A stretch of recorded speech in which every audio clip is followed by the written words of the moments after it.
Los incas fueron conocidos como feroces guerreros y como maestros en la construcción. Su imperio fue el más extenso del planeta. Perduró durante un siglo hasta que un grupo de solo 175 aventureros españoles consiguieron subyugar nada menos que a 7 millones de habitantes. ¿Cómo pudo ocurrir algo así? ¿Cuál fue el motivo por el que estos temibles guerreros no ofrecieron resistencia alguna a los invasores? En este documental, el científico norteamericano William Sullivan desarrolla una investigación propia de un detective para intentar encontrar una respuesta a este intrigante enigma. Paso a paso, descifra los mitos incas y llega a la conclusión de que estos codificaban un registro de acontecimientos astronómicos. Un registro tan asombroso y preciso que puede ser comprobado hoy con avanzados programas informáticos. Y esto le ha permitido a Sullivan descubrir el trágico secreto de los incas. Estos seres libraban una lucha desesperada contra el tiempo. Su propósito era evitar la catástrofe que veían anunciada en las estrellas. Los chamanes de los Andes han conservado hasta hoy el recuerdo de estos asombrosos acontecimientos astronómicos. Y tras 4 siglos de olvido, su mensaje ha sido finalmente descifrado por la ciencia. Si desean acompañarnos en este nuevo viaje en busca de misterios del pasado, podrán comprobarlo.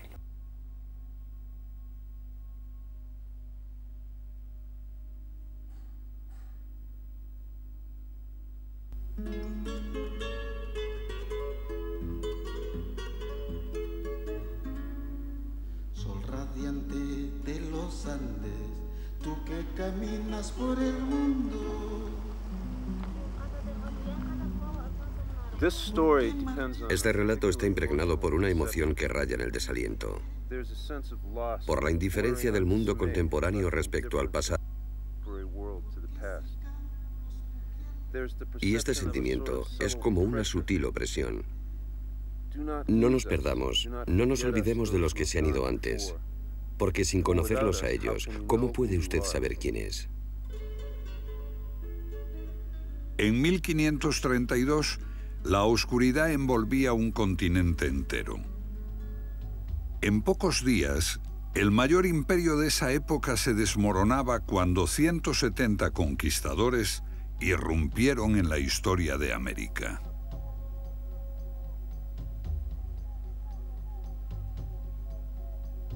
El sorprendente colapso del imperio inca es una crónica de terror, pero su final había sido anunciado por las profecías. Cuando empecé a estudiar la historia del Imperio Inca, me sorprendió que solo existiera durante menos de un siglo, antes de ser destruido por los conquistadores españoles. Más sorprendentes fueron las circunstancias que rodearon a la desaparición de este gran imperio.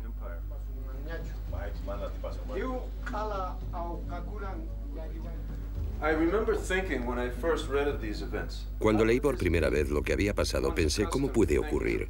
Uno está acostumbrado a pensar en el destino como algo más etéreo. Al final, supe que el destino de los incas estaba escrito en las estrellas.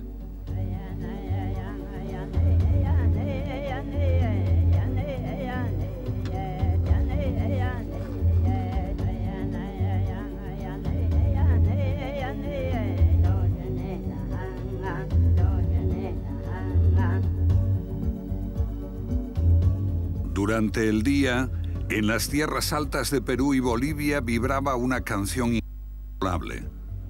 La tierra herida clamaba por sus labradores perdidos desde las terrazas rotas en las colinas abandonadas hasta la desolación del altiplano. Es la Pachamama, la Madre Tierra. De los 7 millones de sus hijos que fueron testigos de la llegada de los españoles, 6 millones murieron después de la conquista. Los supervivientes que sufrieron durante siglos la degradación del cataclismo no lo han olvidado.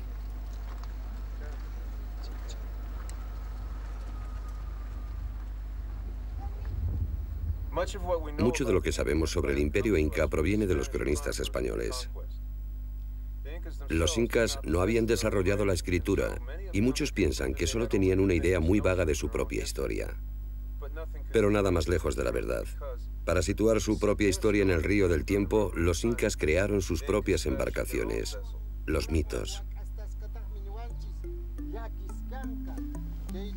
Esta idea es discutible. Hay ruinas y trozos de cerámicas que pueden mostrar el firme avance del hombre desde las cavernas, pero hay quienes creen que nuestros antepasados pueden haber sido más antiguos y distintos de lo que la arqueología oficial está dispuesta a aceptar.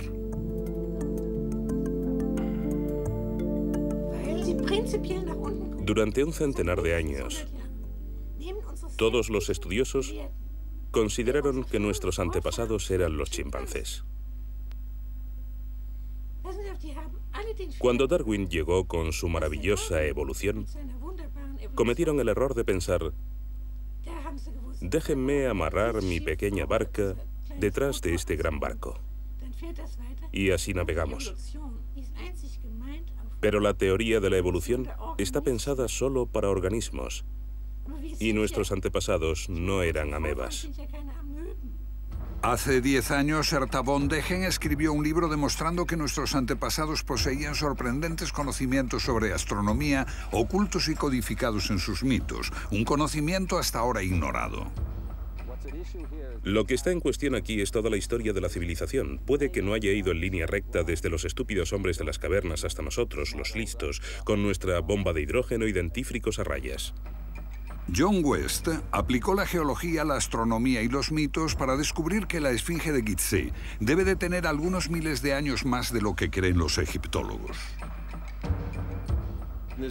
Entre muchos estudiosos existe la convicción de que el pasado distante es mucho más interesante de lo que parece y que la gente tenía entonces conocimientos más avanzados de lo que creíamos hasta hace poco.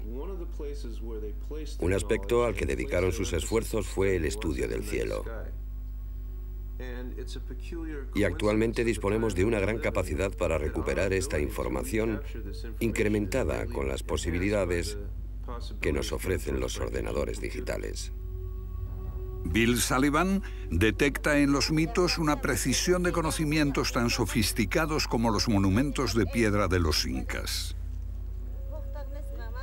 Sorprendentes conocimientos de astronomía, impresionantes profecías, las claves para responder al misterio de por qué un imperio poderoso cayó en manos de un puñado de conquistadores.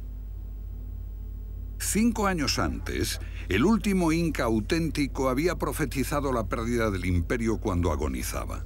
¿Fue esta la causa de la resignación de los incas ante los conquistadores españoles? Los enigmas de los Andes. Vayamos a la búsqueda de sus secretos. Algunos los conocemos gracias a esta anciana alemana y a las desiertas planicies que ella preservó para la posteridad. Aquí está en sus últimos días la difunta María Reiche y la maravilla que es Nazca.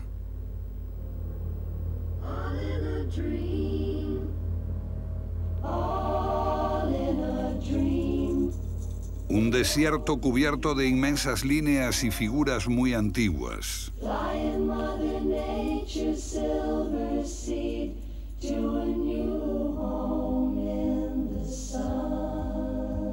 Su significado es confuso, pero debe de tener relación con la astronomía. Este es un testimonio de una visión mágica del mundo, el cosmos y sus poderes. Estas imágenes permanecieron mudas y desconocidas durante siglos porque en la Tierra son virtualmente invisibles, solo se captan desde el aire. El mono representaba la llegada anual del agua. El milagro de la vida para ese pueblo del desierto era anunciado por la aparición de esa constelación. Una enorme fortaleza destaca sobre Cuzco, antigua capital de los incas. Forma la cabeza de un puma con la ciudad debajo, que es el cuerpo del puma. Y esto solo es visible desde el cielo. Pero si el mundo entero cree que el desierto de Nazca es único, se llevará una sorpresa. El día del solsticio, cuando el sol está en el extremo norte o el extremo sur, en junio o en diciembre, el 21 de junio, el sol del solsticio ilumina las montañas del Valle Sagrado.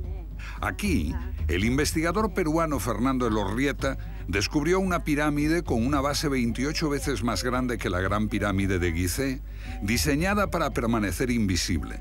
Las líneas marcan los solsticios de junio y diciembre y también los equinoccios, el 21 de marzo y el 21 de septiembre. La pirámide solo puede verse desde las montañas. De ninguna manera es posible comprender que estamos sobre probablemente la pirámide más grande del mundo.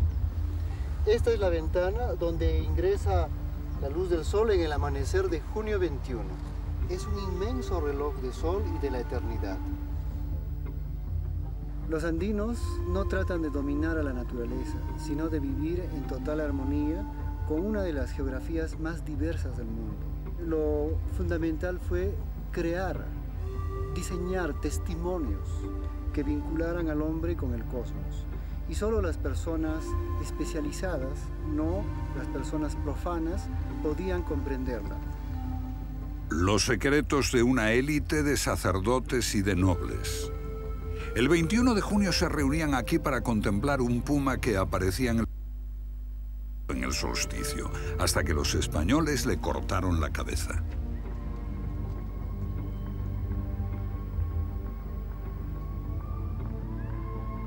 El día del solsticio, el 21 de junio, solo ese día, cuando el sol salía, formaba la cara de un puma. En el solsticio de diciembre lo cortaba exactamente por la mitad. Indicadores del tiempo, un dominio vital para la supervivencia en los agrestes valles de los Andes. Durante mucho tiempo, los Andes solo podían mantener a escasos grupos de cazadores. Los cultivos eran muy precarios en las deslumbrantes altitudes, atravesadas por el viento y las devastadoras heladas. Las selvas amazónicas lo asfixiaban por un lado y el océano y el desierto más seco del mundo por el otro. Cerca del 200 a.C., un impulso creativo de gran pujanza revolucionó la vida en esta región. En todas las áreas andinas se desarrollaron sistemas de terrazas y riego para los cultivos. En un lugar tan inhóspito como los Andes, la agricultura exige a la comunidad enormes esfuerzos coordinados. Se requiere voluntad de colaborar más que de odiar. En ninguna parte eran tan claras las obligaciones de los vivos con los muertos. Hasta hoy, las familias de los Andes se reúnen en torno a los sepulcros en el Día de los Muertos para agasajar a sus difuntos con comida, bebida y conversación. El respeto entre la gente, entre vivos y muertos, y entre el hombre y la naturaleza, era la ley básica del campesinado andino. Se las había dado un dios creador con forma humana, Viracocha. Su imagen permanece aquí, en esta montaña. La tradición sitúa su llegada aquí, en el lago Titicaca. Hace mucho tiempo, Viracocha salió de este lugar para crear la tierra, el sol, la luna, las estrellas. Según el mito, Viracocha creó a todas las tribus de los Andes y les enseñó a vivir en armonía. Este mito es el principal documento de la civilización andina.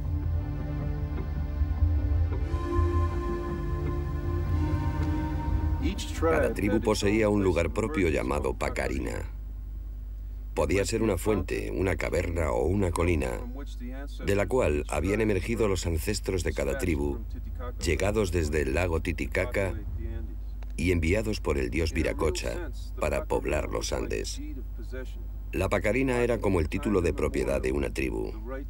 Demarcaba el derecho de posesión de las tierras tribales desde tiempos inmemoriales. Lo genial de este sistema era que la Pacarina significaba el lugar del amanecer. Del mismo modo que cada estrella tenía un lugar fijo en el firmamento en relación con las otras, cada tribu tenía su propio territorio bien fijado y podía vivir en armonía con todas las otras tribus. En cierto sentido, una Pacarina es literalmente un portal a las estrellas. Aquí, en la cúpula del cielo, están escritas las formas de pensamiento de la civilización andina. De noche, resplandece un firmamento de brillo inmaculado. Aquí está la Vía Láctea, una banda brillante en el cielo centellea con tal intensidad que su gran espiral de polvo interestelar aparece con asombrosa nitidez. Oscura e insondable, estas nubes negras reciben el nombre de llama, cóndor, perdiz, sapo, serpiente, zorro. El zorro y la llama. Imágenes en el cielo nocturno de los Andes que serán cruciales en esta historia y que se reflejaban en sus tierras sagradas. Los incas concibieron de que este valle es sagrado por ser un reflejo en espejo de la Vía Láctea. Por ejemplo, utilizaron las formas de la naturaleza para representar las imágenes de las constelaciones andinas, como el caso de la imagen de la llama junto al pueblo de Ollantaytambo.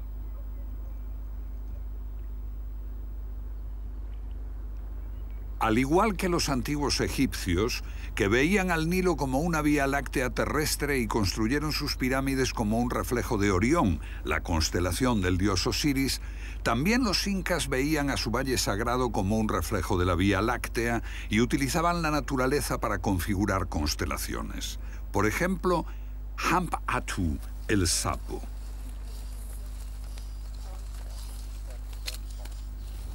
Por encima de la ciudad de Urubamba, la forma de un cóndor que salía en el solsticio emprendía vuelo hacia el sol. Aquí en Pisac, la imagen de la constelación del cóndor, con las alas abiertas en actitud de llevar a los espíritus a la Vía Láctea. Para los incas, la Vía Láctea y los días de solsticio eran de suma importancia. Ellos creían que estos días eran un puente que conectaba al mundo celeste con el terrestre. El solsticio de junio era un día de ritual sagrado, porque ese día el sol salía en la Vía Láctea y establecía el puente hacia la tierra de los dioses. Además, en el solsticio de diciembre, al salir por la Vía Láctea, el sol abría las puertas de la tierra de los antepasados, permitiendo que los vivos consultasen a los muertos. El tiempo, marcado por el sol y las estrellas, de su importancia para nuestros ancestros no recordamos casi nada. Hicimos todo para olvidarlo. Tenemos relojes digitales. Y deberíamos saber que la manecilla grande es la luna y la pequeña es el sol. Todo está tomado del sol, la luna y las estrellas. Pero nadie ha olvidado. Esto es Coyolurruti, una antigua montaña sagrada de Perú donde cada año 10.000 personas vienen a recoger agua bendita para sus iglesias cristianas. En los días de Coyolurruti también se conmemora un antiguo rito indio. En el mito occidental, el cazador celestial Orión se enfrenta a la constelación de Tauro, cuyo omóplato está formado por las 7 estrellas de las Pléyades, una constelación que desaparece durante un mes. Los días previos a la reaparición eran cruciales para los campesinos y su calendario agrícola.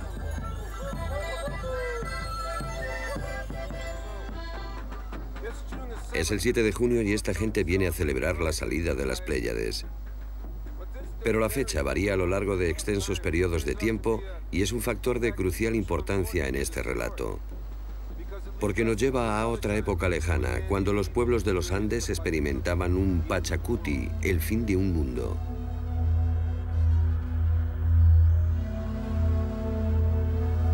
Un Pachacuti, el fin de un mundo.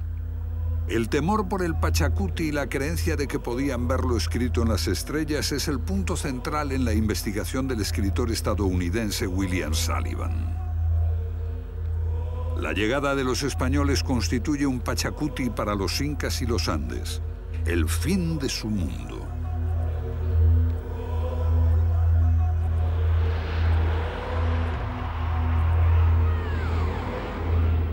Pero antes de eso, hay un mito anterior de inundación y diluvio, una versión andina de Noé y el arca.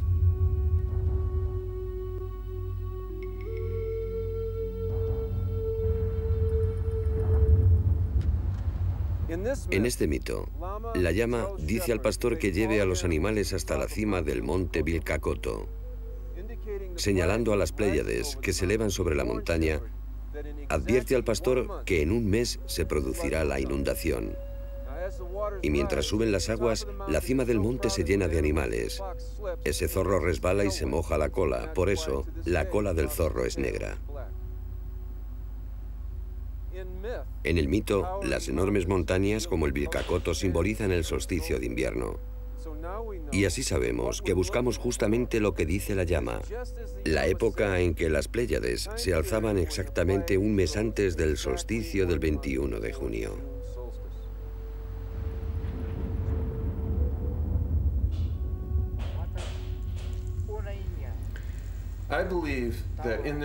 Creo que sus mitos eran un mensaje al futuro y querían asegurarse de que este mensaje sería entendido. Descubrimos que dejaron dos pistas: lo que pasaba en el solsticio de junio y en el solsticio de diciembre.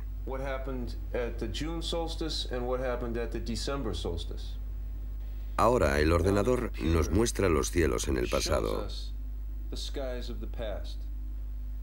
Lo que buscamos es el tiempo en que las Pléyades reaparecieron al amanecer, exactamente un mes antes del solsticio de junio. Esto es lo que ocurrió en ese solsticio, las Pléyades asomando justo antes del amanecer del año 650 después de Cristo. Y esto es lo que pasó en el solsticio de diciembre. Aquí está la llama, seguida por el zorro, y al amanecer la cola del zorro está por debajo del horizonte. Así sabemos por qué la cola del zorro es negra, porque este hecho ocurrió en el 650 después de Cristo y el mito señala que ese año fue la era de la inundación. En torno al año 650 después de Cristo ocurrió algo terrible. Por primera vez estalla una guerra a gran escala para gobernar los Andes durante 8 siglos. Si Sullivan está en lo cierto, los mitos nos aportan dos claves. ¿Qué pudieron haber visto en los solsticios de junio y de diciembre?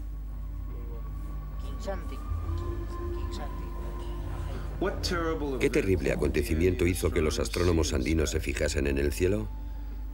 La clave está en la gran importancia de la Vía Láctea como un camino hacia el mundo de los muertos y los dioses. Y esto es lo que pasó. En el solsticio de junio del 650 después de Cristo, la Vía Láctea no estaba ya en el horizonte cuando salía el sol. Eso significaba que las puertas a la tierra de los dioses se habían cerrado. Los mitos dicen que Viracocha, lleno de pena, abandonó este mundo. Y de hecho, los agricultores recuerdan el inicio de una gran guerra, un cataclismo que destruía el equilibrio que el dios había construido. Lo que los chamanes andinos vieron fue un Pachacuti, un fin del mundo. Así, el puente hacia los dioses desaparecía para siempre. Mientras tanto, los Andes se convertían en víctimas de un estado altivo y brutal. Los gobernantes militares de Huari impusieron duros tributos y trabajos forzados. Los que se resistían eran eliminados en rituales sangrientos.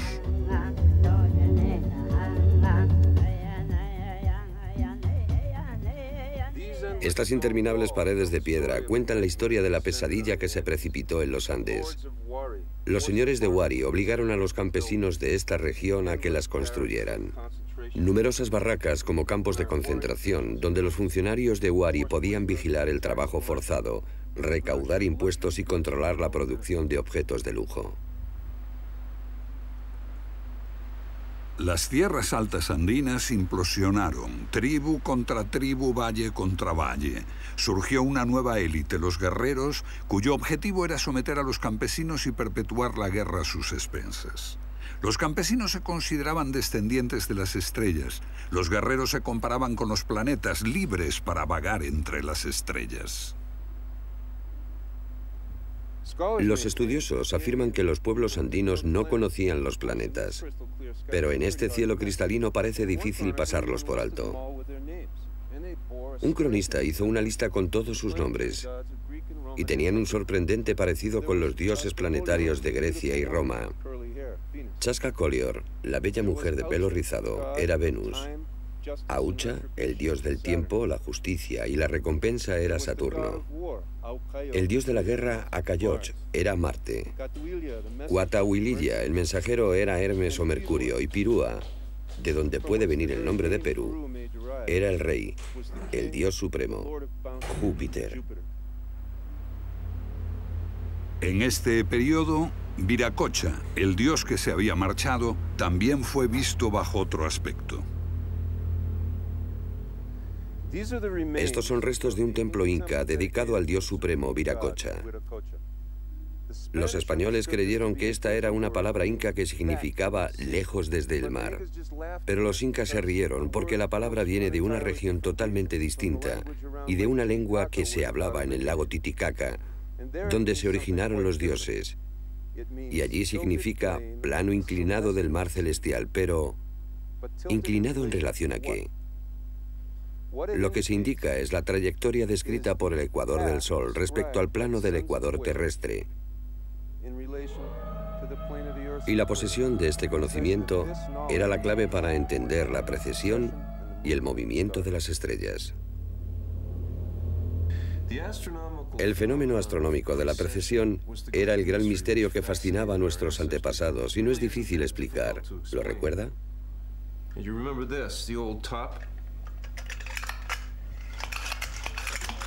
La rápida rotación alrededor del eje es como la rotación diaria de la Tierra, pero hay un pequeño retraso de esta rotación. Un giro excéntrico del eje se produce cada 26.000 años. Desde la Tierra parece que las constelaciones viajasen a través de las épocas. Al aparecer detrás del Sol en su salida, cambian en periodos de poco más de 2000 años. Los conocemos como las eras de Piscis, Aries, Tauro. El zodíaco, tal como lo concebimos, tiene 12 constelaciones. ¿Compartían los incas este concepto? Los campesinos indígenas me han dicho que sí. Tenían un sistema de 12 casas en el cielo. Y allí hay restos de 12 templos, dedicados a cada uno de los 12 linajes reales incas.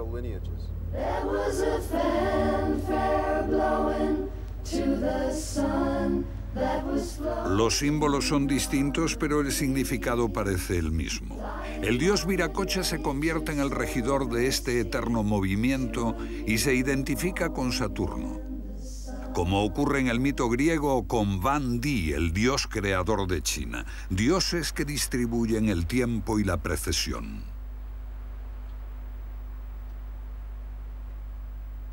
Saturno era llamado el padre del tiempo, porque efectuaba un periodo más largo que cualquier planeta en torno al Sol. Y los antiguos utilizaban a Saturno para rastrear el inmenso trayecto del tiempo procesional a través de sus conjunciones con el planeta Júpiter. Para medir esa distancia de 26.000 años existía este atajo. Saturno y Júpiter se unen cada 20 años. Cada conjunción ocurre a una tercera parte de su paso a través del zodíaco, pasando ligeramente por su anterior ubicación. Después de 40 conjunciones, unos 800 años, vuelven a su lugar de partida. Un atajo a la precesión desconocido por nosotros durante mucho tiempo. Pero los pueblos andinos lo sabían muy bien. Aquí, en este templo, los sacerdotes ejecutaban 40 danzas. Los incas contaban las tribus por unidades de 40. El número sagrado 40. La clave para calcular la precesión de los equinoccios y el símbolo del eterno retorno aparece en el ritual.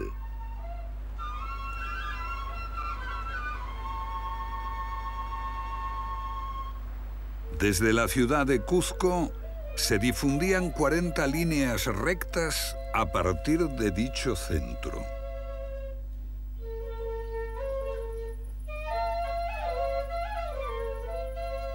Aquí surgió un nuevo poder en los Andes, los incas, durante un momento breve, brillante en el tiempo. Su aparición queda oculta en los mitos. Los narradores dicen aún que el dios Viracocha bendijo a sus antepasados al dejar este mundo y dio su apoyo a los incas para asegurar sus derechos en este mundo. Bill Sullivan cree que también este mito tiene otro significado. Los incas asimilaban su mítico antepasado, Manco Cápac, al planeta Júpiter.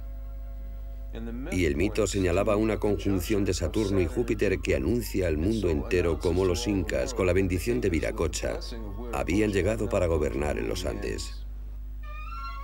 Una forma de legitimar su derecho al poder. Pero por alguna razón los incas van más allá. Algo importante sucedió que les hizo empezar a comportarse de un modo muy diferente.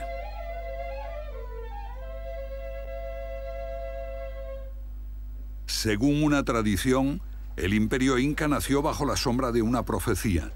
Su origen se sitúa en torno al año 1440, menos de 90 años antes de la llegada de los españoles. Los incas son solo una tribu más entre muchas, y su valle de Cuzco está siendo invadido por un enemigo odioso. Su viejo rey está en retirada, está desesperado, pero no solo por ese ataque enemigo. Dentro de 5 generaciones, dice a su hijo Yupanqui y a sus generales, habrá un fatal Pachacuti, un final de los tiempos, y la totalidad de los Andes será destruida. Pero su hijo, el príncipe Yupanqui, no quiere rendirse, aparta a su vacilante padre y se hace con el mando.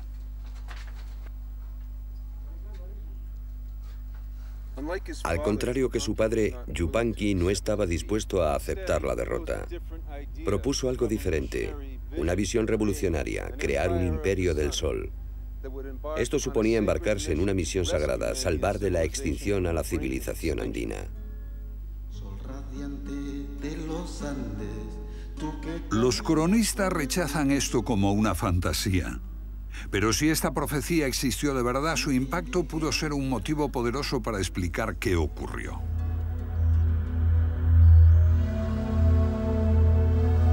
El príncipe Yupanqui asume un nuevo y significativo nombre, Inca Pachacuti, el que derriba el mundo. Parece arrastrado por un extraño sentimiento de urgencia. Partiendo del estrecho valle de Cuzco, él y sus 4 sucesores inician un curso de expansión. En una de las más inaccesibles regiones de la Tierra, conquistan un imperio de una extensión similar a la existente entre Canadá y el Caribe o desde Islandia al Sáhara en un breve periodo de solo 80 años.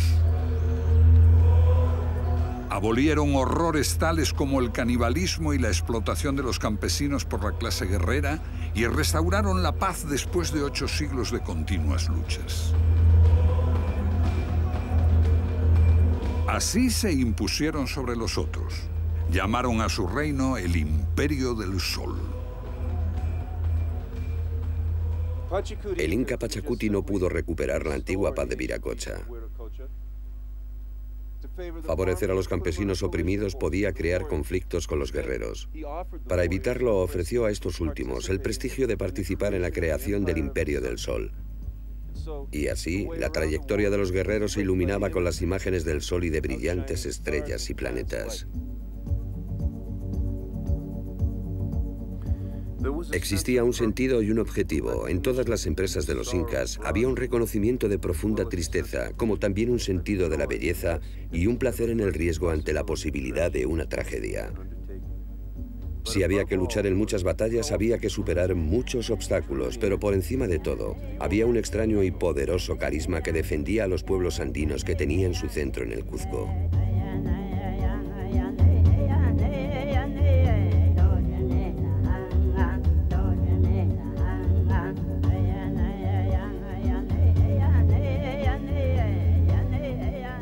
Esta es una de las mayores atracciones turísticas del hemisferio occidental, Machu Picchu.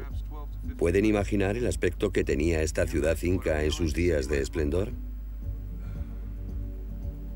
A diferencia de otros imperios, los incas no malgastaron su talento erigiendo templos profusamente adornados. Por el contrario, construyeron en la tierra. Por todos los Andes, los incas impusieron un férreo sistema donde cada tribu conquistada trabajaba por el bien común. El dinero era desconocido y la propiedad privada estaba severamente limitada. La grandeza se consiguió centrando todas las energías en la construcción de terrazas, sistemas de riego y carreteras.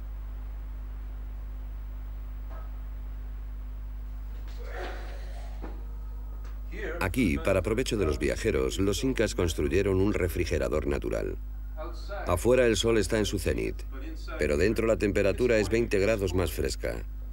El viento sopla en este corredor y se puede ver cómo tallaron repisas.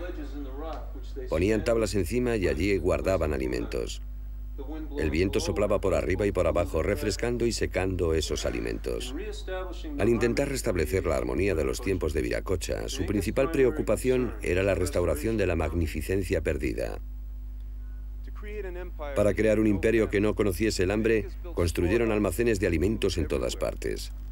La comida se podía transportar a cualquier lugar del imperio en pocos días para alimentar a la gente hambrienta. Almacenes como este, colocados en lo alto sobre estos riscos donde se guarda maíz que el viento de este valle mantiene seco y evita que se pudra.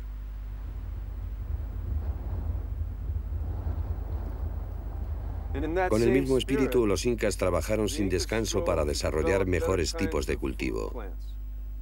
Este lugar, Moray, es una estación de experimentación agrícola y se usaba para adaptar las plantas alimenticias de altitudes más bajas a otras más altas.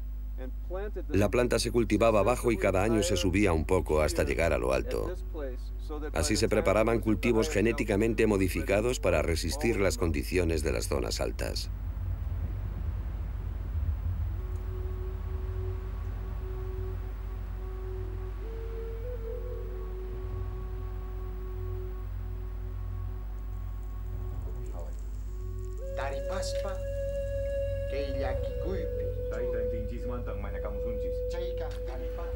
¿Qué impulsaba a los incas? ¿Qué hizo que Pachacuti y su padre mirasen al cielo? Los incas han sido acusados de glorificar y manipular su propia historia. Veamos el testimonio de un grupo completamente distinto, las tribus conquistadas de Huarochiri. Según sus leyendas, hay una llama en el cielo que baja de la Vía Láctea y bebe todo el agua del mar cada noche. De lo contrario, el mundo se destruiría. Y miren esto. Esto es lo que veían Pachacuti y su padre. Igual que en el 650 después de Cristo, cuando un zorro se hundía, ahora es el turno de la llama.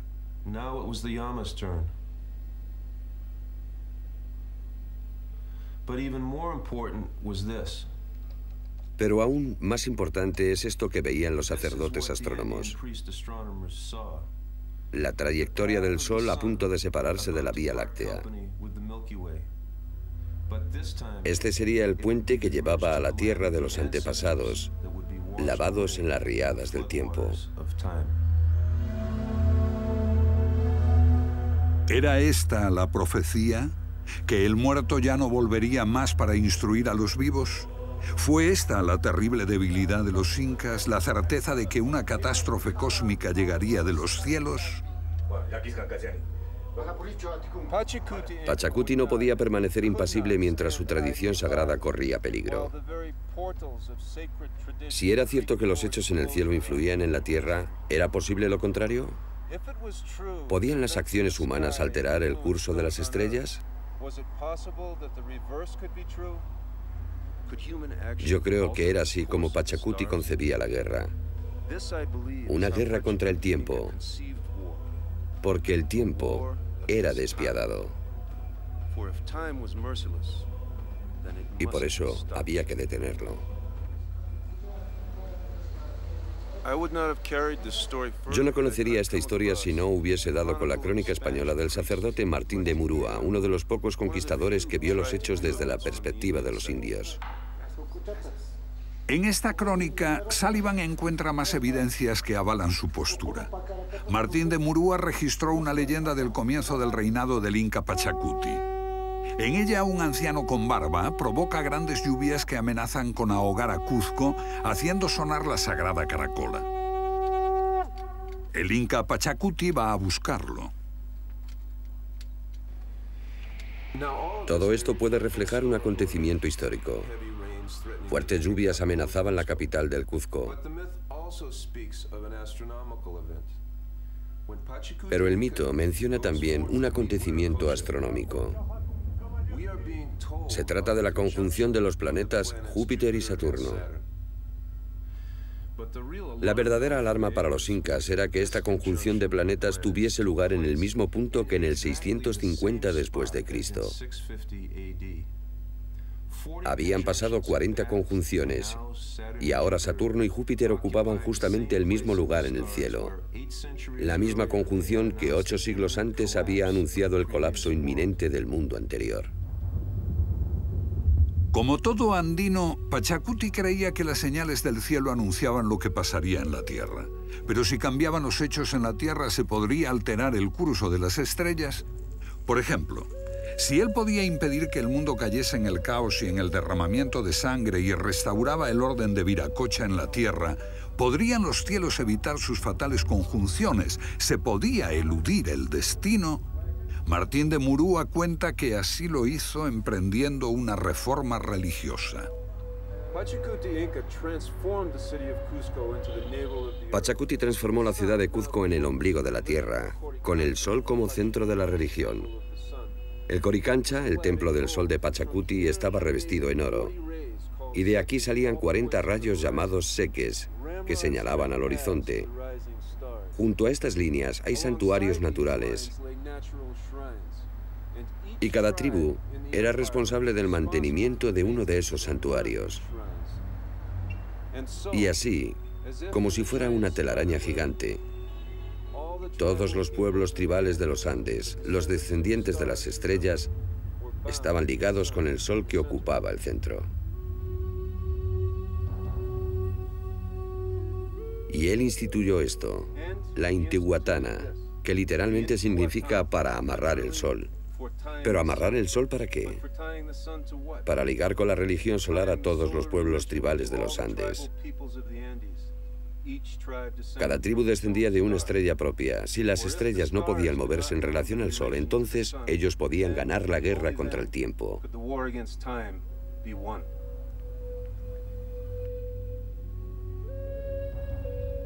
Y Pachacuti se convirtió en soberano de todos. El día del solsticio de diciembre, el día en que el puente hacia los antepasados estaba abierto. Ese día, 10.000 llamas fueron sacrificadas en todo el imperio.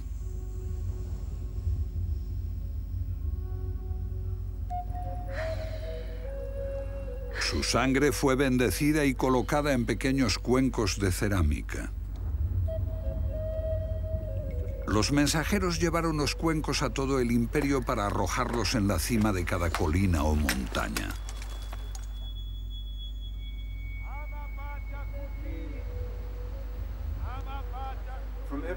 De todas partes del imperio, las tribus enviaban delegaciones aquí, a Cuzco. Cada una llevaba 2 niños inmaculados. Algunos de esos niños eran sacrificados aquí, en Coricancha, en el más solemne de todos los rituales, conocido como el Capac Cocha. Todas las delegaciones eran acogidas en Cuzco para la santificación, y desde allí regresaban a su tierra natal con los niños supervivientes.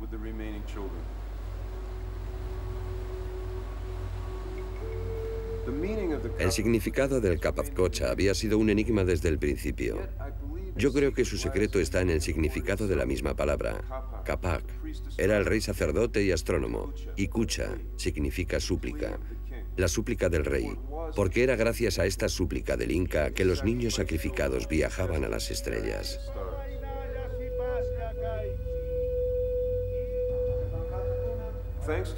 Gracias a la crónica del sacerdote Murúa, conocemos ahora las verdaderas palabras de la súplica. Que el sol y la luna sean jóvenes para siempre. Que la tierra siga en calma. Ama Pachacuti.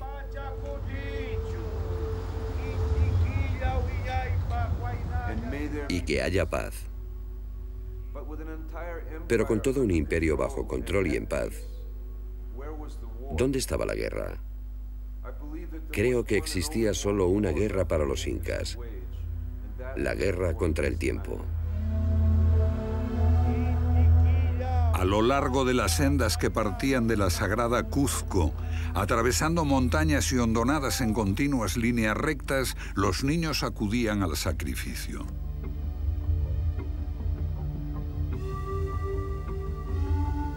Aún los encontramos allí, acompañados de sus muñecos, pequeños cuyo destino era llevar al cielo las súplicas del mundo. Una resonancia fascinante se estableció entre extremos de horror y belleza. Había que anticiparse e impedir el cumplimiento de la profecía para salvarse de la destrucción. Este fue el secreto de la familia real y de un pequeño círculo de iniciados. Pero este secreto grabado en los muros también era conocido por otros astrónomos. Creo que en México una profecía similar hizo a los aztecas librar su propia guerra contra el tiempo, pero con terror, alimentándolo al sol con decenas de miles de víctimas sacrificiales. Al luchar contra la misma terrible visión del futuro, los incas recurrieron a las aguas del dolor en lugar de a las de la cólera, y así enviaban niños inmaculados como emisarios a las estrellas, emisarios con un desesperado mensaje para abogar por la humanidad ante los jueces del cielo. Este ruego, llevado al cielo por las almas de los niños sacrificados, revelaba el sentimiento de que el Creador había abandonado a su creación.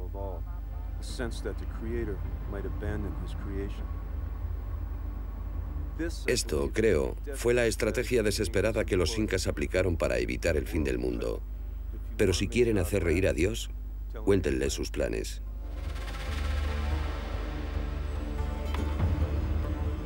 ...1492, más lejos, hacia el norte, los españoles descubren el Nuevo Mundo.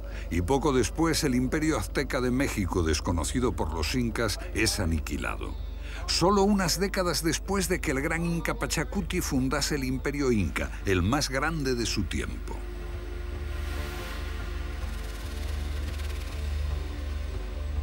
El quinto gran inca, el último de ellos en gobernar, Huayna Cápac, yace moribundo por una enfermedad desconocida. Es el flagelo de la viruela que los europeos trajeron al Nuevo Mundo y ahora les precede. La historia dice que sus últimas palabras fueron estas: entonces voy a ser el último, la guerra está perdida.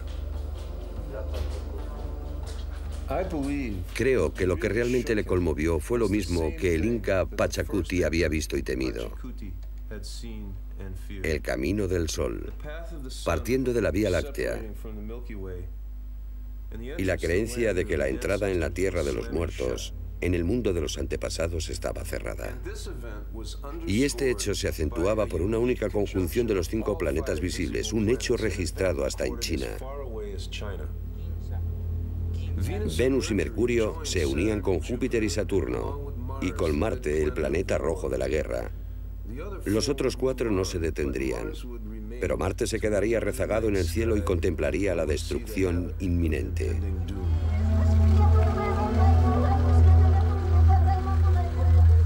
La viruela que mató al último inca acabaría con la mitad de la población y doblegaría el ánimo de la gente.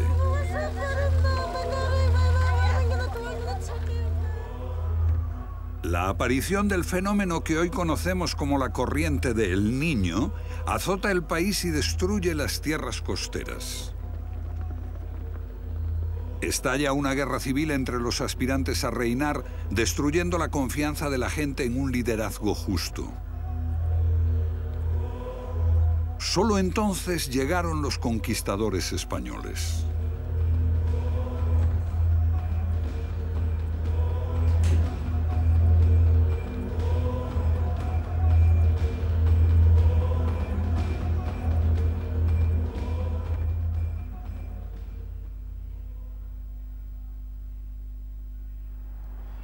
Esto es todo lo que queda del Templo del Sol, el corazón del Imperio Inca. Estos muros estuvieron recubiertos de oro para reflejar los rayos del sol. Los conquistadores españoles lo arrancaron, y sus restos yacen ahora empequeñecidos por el monasterio dominico que se construyó encima. Nada podría simbolizar mejor el efímero brillo y la trágica desaparición del Imperio Inca. To the sun that was floating on the breeze.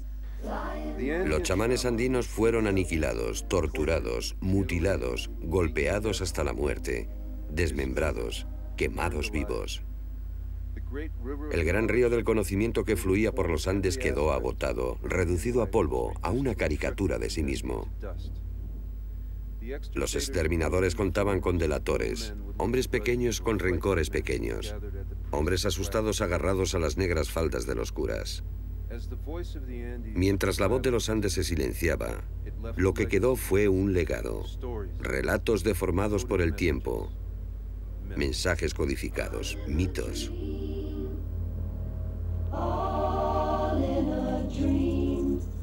Los incas se esforzaron en crear paz y justicia, para unir a las tribus guerreras, para crear magnificencia y belleza. Construyeron un sistema de carreteras de una distancia parecida a la que hay entre La Habana y la bahía de Hudson. Cubrieron los Andes con terrazas e irrigaron los campos. Unos logros no igualados por China o Roma, o por cualquier otro imperio. Porque los incas hicieron esto en menos de un siglo, en una tremenda explosión de energía. ¿Por qué? Es posible que ahora lo sepamos. Sol radiante de los Andes, tú que caminas por el mundo. ¿Por qué marchitas florecillas sin que lleguen a dar fruto? ¿Por qué secan los puquiales sin que beba el caminante?